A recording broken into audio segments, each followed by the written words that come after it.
녹취록 공개가 의미하는 것은 이번 총선에서 청와대의 오다를 받는 박 대통령의 핵심 측근들이 공천을 좌지우지하고 비박계를 다 날리려고 하고, 그래서 전략공천, 우선공천 이야기를 하고 이한구 공관위원장을 밀어붙이고 공관위원들을 자기 쪽으로 했다. 근데 그 증거가 드러난 것이 윤상현 의원이 김무성 대표를 향해서 날려버리자, 내일 공략해야 돼 라고 이야기를 했다. 그게 핵심입니다. 자, 이제 여당은 총선에 이기는 것은 관심이 없습니다. 이번에 이 녹취록을 터뜨린 사람이 당을 생각하는 마음이 조금이라도 있으면 이런 문제를 내부적으로 정리하지 언론에 전달하겠습니까? 자, 지금 최고의 실세 중에 한 사람인 윤상현 의원 사무실에 가서 윤상현 의원이 통화하는 것을 녹취할 수 있다는 것은 굉장히 테크니컬한 부분입니다. 기술적으로 한번 봅시다. 윤상현 의원이 사람들 다 보는 데서 자기 선거구의 지역 사무소에서, 옛날 같으면 지역구 사무소에서 사람들 앞에서 그렇게 전화를 하겠습니까? 내실에서 차단된 방에서 통화를 했을 건데요. 그 통화가 녹음된다는 것은 두 가지로 볼 수 있습니다. 하나는 도청을 했거나, 안 그러면 깊숙하게 윤상현 의원 사무실 내 스텝 중에 한마디로 이 비박계에 공작원이 투입되어서 그걸 갖다가 녹취를 했거나, 두 개 중에 하나겠죠. 그리고 그것이 언론사에 전달되었습니다. A 의원이라고 전달돼서 목소리가 공개되면 당사자가 사태가 확산되기 전에 이 자뻑을 할 거다, 즉 자백을 할 거다, 이렇게 계산까지 했겠죠. 그래서 한 종편에 줬고, 그게 나오니까 윤상현 의원이 사과를 했습니다. 정황을 설명을 하고요. 그러면서 이제 그때부터 일파만파 터지게 되었습니다. 저는요, 강남 모임에 대한 기사가 노컷 뉴스에 지난 금요일 날 보도되었는데요. 그것도 녹취록이 있을 가능성이 매우 높다고 보고 있습니다. 차츰차츰 녹취록이 터질 것이라는 거죠. 자, 그래서 현재 공천에 대해서 서로 간에 이 합의나 이 조정이 되기 전에 이대로 밀고 가면 다 터뜨리겠다. 이것이 지금 암시되어 있는데 그 중에 한 개가 터진 겁니다. 나는 이걸 가벼운 거라고 생각합니다. 자, 제가 뭐라고 그랬습니까? 새누리당이 살생부 파문이 터졌을 때 이걸 갖다가 끝을 봐요 가야 향후에 벌어질 양쪽의 공작이나 어떤 부분들이 정리가 될 수 있다. 그래서 살생부 때 수사를 다 해서, 수사 의뢰를 해서 이 부분과 관련해서 확실하게 책임을 지게 만들고 징계하고 끝을 보고 갔어야 되는데, 자, 공천권 뺏어왔다라고 하면서 공천 주도권, 친박은 희희낙낙했을 거고 김무성 대표는 국민 앞에 뭐 사과한다고 머리 한번 숙이면서 끝났습니다. 그걸로 끝날 거라고 봤습니까? 모르겠습니다. 김무성 대표가 이런저런 일로 이제는 더 이상 공천에 관해서 관여 못할 만한 사정이 생겼다라고 친박의 핵심은 생각할 수 있겠죠. 저도 들은 이야기가 있는데 그런 부분들은 방송에서 할 수 없기 때문에 그건 생략하겠습니다. 그렇다고 끝날 거라고 봅니까? 제가 끝나야 끝난 거라고 방송에서 지난 월요일 아마 뉴스와이드에서 이야기를 했을 겁니다. 끝나지 않았지 않습니까? 금요일날 터지고 또 터졌습니다. 화요일날 밤에. 이제 터지는 횟수가 점점 많아질 수 있을 겁니다. 그래서 제가 이한구 공관위원장한테 왜 날리고 왜 꼽는가에 대해서 설명을 명확하게 해야 되고, 그 기준을 미리 정해야 앞으로 벌어질 이런 수많은 공작들에서 공천이 초연할 수 있다고 이야기를 수도 없이 했습니다. 지금까지 새누리당의 공천 파문과 관련해서 유령당원이나 안심번호가 유령번호라는 부분, 제 말 다 맞았지 않습니까? 제가 이런 공작들이 끊임없이 터져 나올 거라고 이야기를 했고, 이제 녹취록까지 등장할 거는 정장을 했습니다. 많은 사람들은 김무성 대표 끝났고 상향식 끝났다고 단순하게 이야기했지만 저는 그렇게 간단히 끝나지 않을 것이다. 왜? 정치 생명을 걸고 싸우는 문제에 있어서 어떤 한 척은 여당이 이기는 게 중요한 게 아니라 이한 공천권을 뺏겼는데, 지금 중요한 것은 이번 총선에서 실패해서 박근혜 정권의 레임덕이 빨리 오는 것이 우리한테 더 유리하다라고 판단할 수 있는 쪽이 여당 내부에 있을 겁니다. 그런 쪽 입장에서는 총선에 져버리는 것이 오히려 여당 내에 패권을 차지하는 부분에 더 유리할 거라는 겁니다. 왜? 내 편이 다수 들어가서 내 중심으로 총선에 치러지고 총선 이후에 당선된 사람도 대부분 내 사람이야 내 중심으로 가는 게 의미가 있는 거지만 내가 허수아비가 돼버리고 나하고 적대적인 진영에서 사람을 뽑아서 그 사람들이 많이 될 바에야 아예 져버려서 그렇지 않습니까? 내 대표 임기도 끝났는데 지든가 이기는가 나는 상관없다. 차라리 져버려야 대통령이 힘 빠질 것이고 이번 공천을 주도했던 친박 핵심들은 그 책임을 져야 될 것이다. 이렇게 생각하지 않겠습니까? 지금 정확하게 그렇게 가고 있습니다. 자, 상대적은요. 당연히 이럴 거라고 저는 봤고요. 아, 내 졌다. 네 마음대로 하라. 정치판에 이게 있습니까? 절대 없습니다. 지금 친박 비박 간의 합의를 통해서 신의 있게 이 문제를 정리하면서 그건 너무 많다.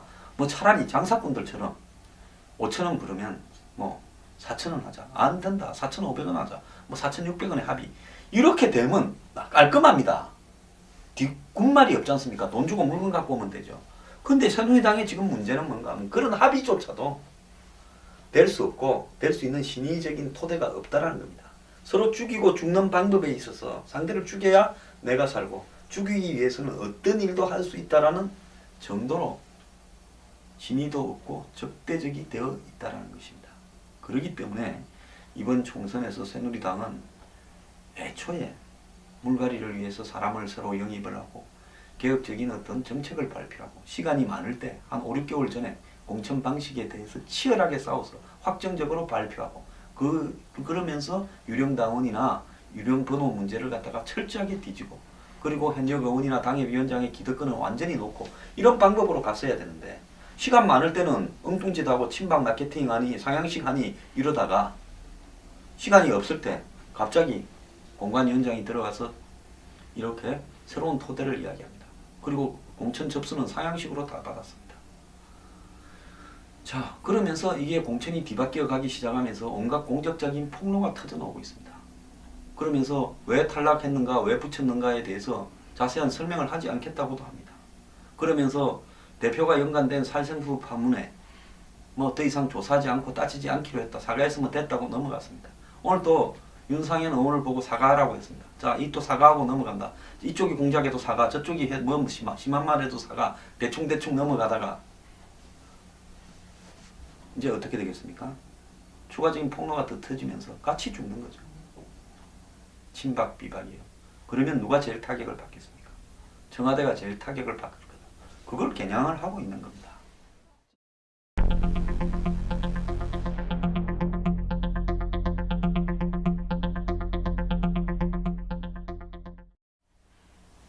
그래서 그렇게 되기 싫으면 물밑에서 합의하자. 이제 이 사람들을 어떻게 합의를 믿겠습니까? 도청을 또 할까봐, 녹취를 또 할까봐. 목욕탕 가서 할 겁니까? 빨가벗고요. 목욕탕에 가서 한다고 도청을 못하겠습니까? 이제는 신의가 없기 때문에요. 합의로 넘어가기도 어렵습니다. 그럼 서로가 지금 뭐 하자는 겁니까? 국민들 앞에 막말하고 그 막말한 내용을 녹취해서 언론에 던지고 그러면서 누가 했다라고 밝혀지게 하면서 하는 한마디로 조폭 영화에나 나오는 그리고 이런 내용의 영화들 최근에 많이 나왔지 않습니까? 녹취하면서 어쩌고 저쩌고 하고요. 딱 그대로 가고 있지 않습니까? 저는요. 새누리당 이렇게 가면 이번 총선에서 이기기 어렵습니다.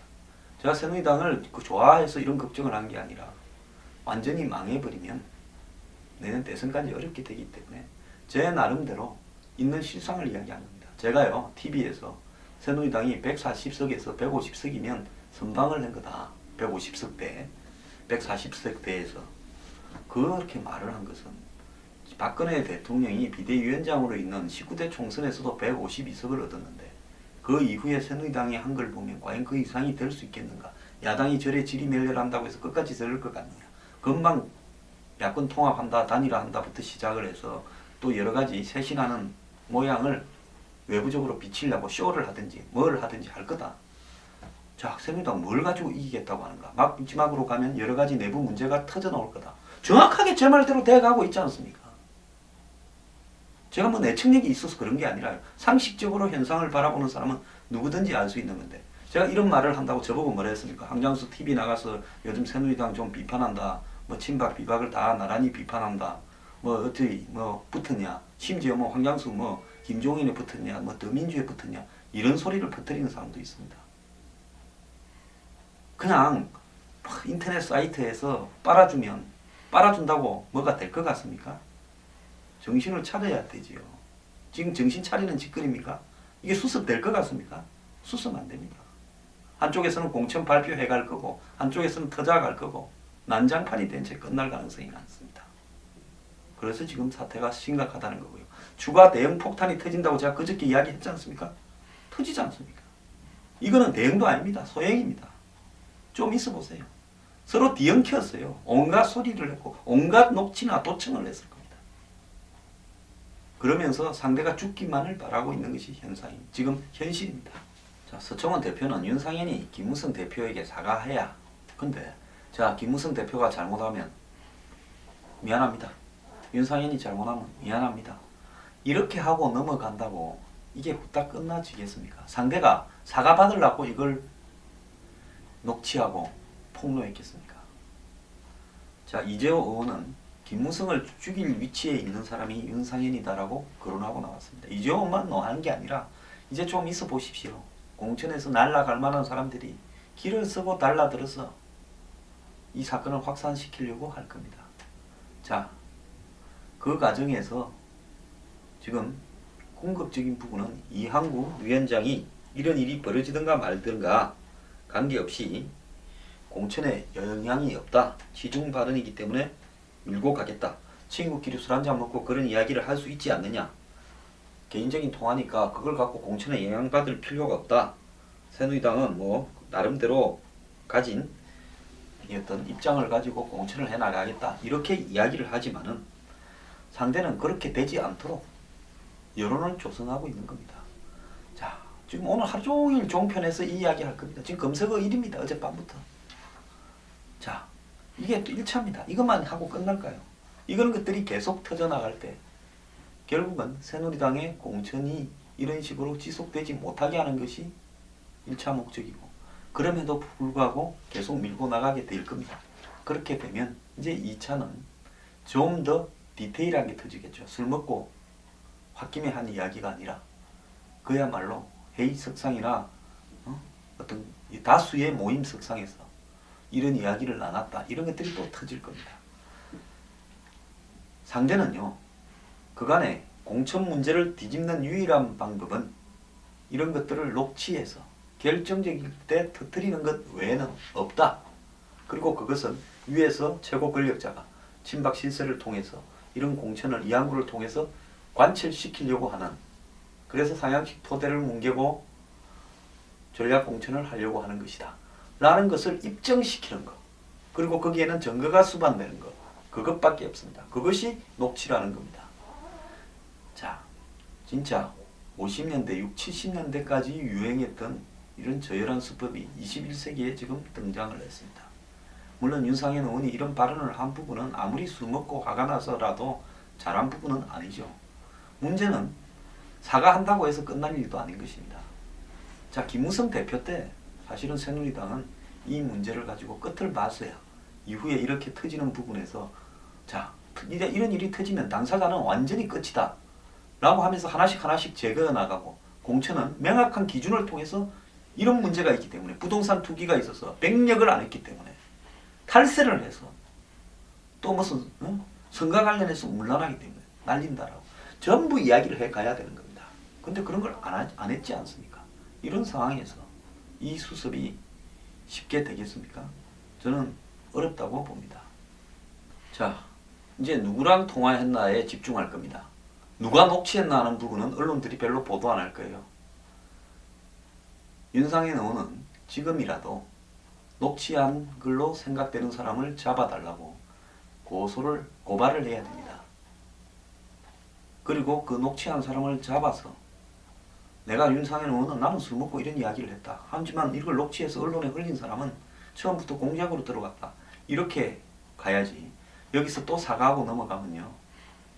내가 볼 때 이제는 수습이 불가능할 겁니다. 이런 류의 녹취가 수도 없이 있을 수 있다는 걸 제가 이야기하는 겁니다. 결국 어느 시점에서 우리가 힘에 딸린다. 여론도 나빠졌다. 그래서 우리끼리 적당히 타협해서 공천 치르자. 그리고 선거는 치러놓고 이겨놓고 보자. 이렇게 이제 합의가 들어오기를 기다리겠죠. 자, 친박의 실세라고 몇 명 됩니까? 이제 윤상현은 데미지 입었습니다. 그 다음에 누구겠습니까? 난 뻔하다고 봅니다. 양두마차 중에 또 한 명을 겨냥하겠죠. 그분은 자기는 또 안 그럴 거라고 생각하고 있을 겁니다. 그 다음에 또 친박의 자장을 겨냥하겠죠. 그렇게 차곡차곡 하게 되면 한 5명만 정리하면 저쪽은 끝난다고 생각할 건데 그런 부분들이 어느 정도 있을 겁니다. 이게 하루 이틀 준비된 게 아니라 오랫동안 기획되고 준비됐다는 겁니다. 상대가 나를 죽이려고 하니까 우리도 준비하자. 이렇게 해서 차근차근 준비한 거라고 저는 보고 있습니다. 그래서 현 상황이 매우 심각하다. 야당은요, 경제 실적론이 뭐니 갖고 대통령을 상대로 지금 아마 곧 김종인 더민주 대표가 최경환 전 부총리와 경제 문제로 토론하자라고 공개 토론하자라고 제안할 거라고 저는 예측하고 있습니다. 이런 상황에서 새누리당은 한치도 앞으로 나아가지 못하고 60년대로 되돌아갔습니다. 정말 큰일입니다.